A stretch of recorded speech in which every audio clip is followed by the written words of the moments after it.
This is part 2 of 4 on an old Nick Faldo VHS golf lesson. If you missed part 1 I'll put links in the description as well as right here. This video is on the downswing and some of Nick's best golf drills. I hope you enjoy it. I think it's probably an opportune time now, Nick, to talk just a little bit about the plane, because I think a lot of people get mixed up with what is the plane or what is not the plane. That's right. We don't really want to say just because you're tall you swing upright, and just because you're a smaller person you swing flat. You are swinging simply on the posture you've created and how your shoulders turn, and that's going to put you onto the plane. Well, exactly. You put that in the ground and we'll show everybody. Well, simply what I'm going to do here is put the shaft in the ground pretty much parallel to Nick's shaft at address there. We'll just check that. That's pretty much correct there. Now you'll notice as Nick moves the club away here, as he sets the club, you will notice that the club is pretty much parallel to that shaft there. That's a reference point that we're using. Remember too that the plane going back is not the same as the plane coming down, so this is purely a reference point. And as Nick continues on here, he reaches his top position there, and he is what I would refer to as on plane. Simply, if we can bring the club back again, Nick, certainly if we swung the club out here, that would be off plane. And if we swung the club around this position, that will be off plane. So simply a very easy reference point is when we set the club is that shaft is pretty much parallel to the original shaft line.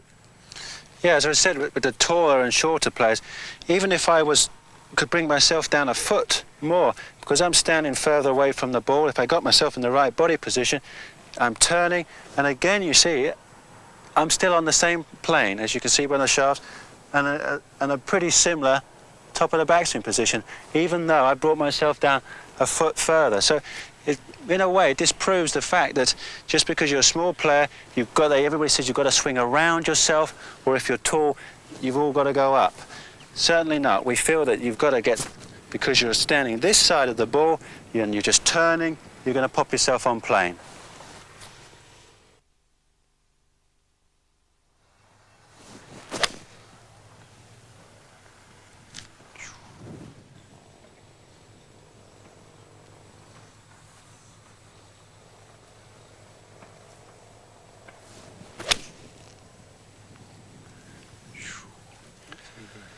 Now what we've done up to this point is really set Nick up for the art of actually hitting the golf ball. Now, if Nick could just take the club to the top there, it is a very difficult job to try to piece your downswing together. Things happen so quickly. In any event, what actually happens as the golf club is going back, some part of the body is actually going forward. So there really isn't a distinction between backswing and downswing, as a lot of people like to make out.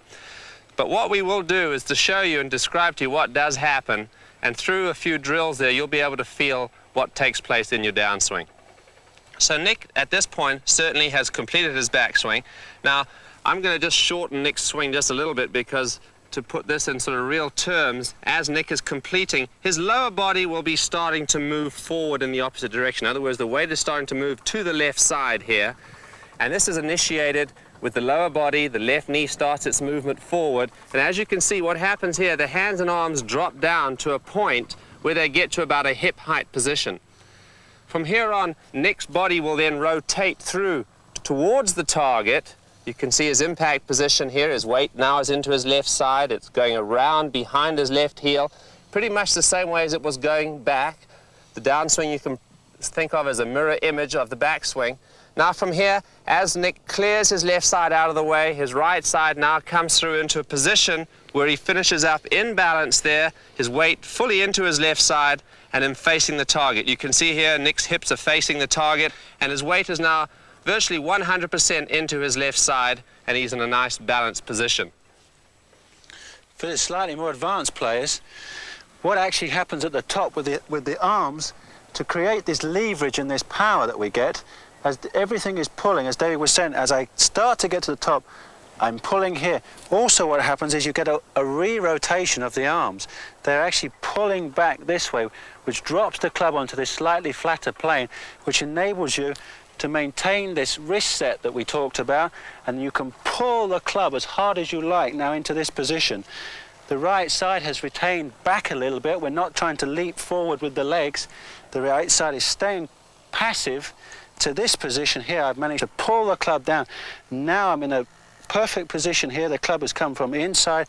I can now release the body and holding through as the arms rotate into impact, square into impact, and I can squeeze the ball away, and then I let this left side fold, very much as the right side is folded on the backswing. I let the left side fold on the way through, which keeps the club head moving through as quickly as possible into that balanced finish.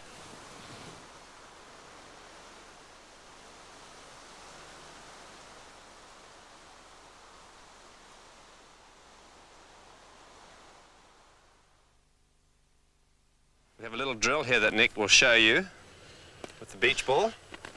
Put it another way. Yeah, as I quickly explained about the arm rotation, this ball will hopefully show it a little easier with how the colours will change. As I take it away, my arms are rotating round a little bit, you see how there, and as I go up into that position. And as I start down, you can see how this is pulling back in a re-rotation before it then starts to return back into the shot, into impact. And then it will rotate through again, which is proving, as you've seen, that the same colour in the same place, that I'm starting off in a square position, I'm square at the top, and I'm square coming back down, and then back into impact, square position, and as you can see it going through, I'm square. I'm not trying to roll things over. As you can see, the colour is now facing down. I'm turning there, back down into impact, and around into a square position, and which is also going to keep this right wrist in the same position all the way through the swing. Up to the top, back into impact, and then round to the follow through. Again, simply all I'm trying to do is create some leverage in my knees and then my hips. I turn my shoulders fully, but then I start to resist my leg action here, my hips here. As I'm almost reaching the full 90-degree turn, you can see that the lower half of the body is now pulling, is pushing this way. You actually get the impression that I'm pulling this way, out to the right of the target, and that will then in turn drop the right shoulder into the correct position, so that the club turns on plane, but then to get back onto plane, I get this sort of lifting action. The left shoulder's got to come up. It mustn't stay down, otherwise we get this over the top action. We pull in up, which is dropping the club down in this position, and then I'm free to go through. It's very important that we get the body to pull the arms into position rather than trying to put the arms into a position by simply learning to turn. Another one is the club across your chest, the same thing, turning here and then turning through. By doing this, the arms have got to follow. It's impossible for them to go in any other direction. There we go. You'll find that the actual inertia of the golf club keeps the club on the right track there. We see so many golfers obviously trying to get to the top of the swing there and trying to hit the ball from the top there, as opposed to using the body correctly and really letting the ball get in the way of the swing, as opposed to trying to hit at the ball. Another little drill we've got, which it's quite difficult for some of the players will find, but we use a towel and we place it under our armpits so it restricts the arms from wandering all over the place on the backswing. It enables us to stay together here. Now I recommend for the not so advanced golfers that you do this without a ball to start with, and just get the feeling of a light pressure, obviously, which is needed to hold the towel up. If your arms come away from the body, you're going to drop the towel. So we keep that there, and I just want you to get the feeling of turning, which will help everything turn together. And you can go all the way out. I've got a 9-iron here, that's all I recommend you use. And just turn just 3/4 of the way up and then through. And you can see what it is doing on the follow through, how it's tucking me in. There. Now for the slightly more adventurous, you can try and hit some shots with this. Just with a 9-iron, nothing more than that. All I'm trying to do is get the feeling of the club starting away and through. And I'm keeping my arms together. It makes everything happen in one unit. Obviously, if it comes away going back, I'll drop the towel. Or vice versa going through. If the left side doesn't stay together as you pull round, if the left side goes away, you're going to drop it there. So we'll show you again. Turn everything together. Turn that stomach and through. Nice and gentle. We're not trying to hit the club full distance. We're just trying to use this as a feel.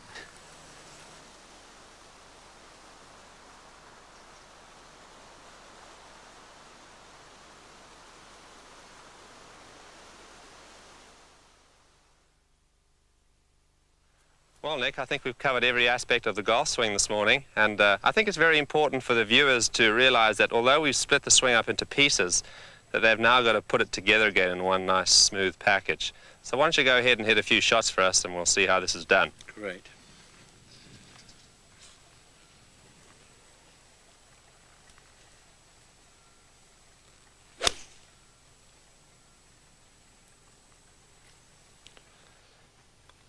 We'll see the overall rhythm and flow of Nick's golf swing, and although he has worked individually on the pieces, he has now put it all together so he can go out and play with the golf swing. Everything looks very natural. In the beginning, I think when you're making changes in your golf swing, I think you'll find it'll feel very uncomfortable and very unnatural, but after a while these things start to fall into place.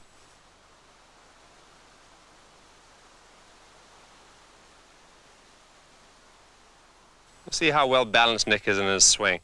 Notice how when he finishes with all his weight into his left side, is able to maintain that position too. You find many golfers, when they finish their golf swing, are really not able to hold the position for any length of time at all. That's it for part 2.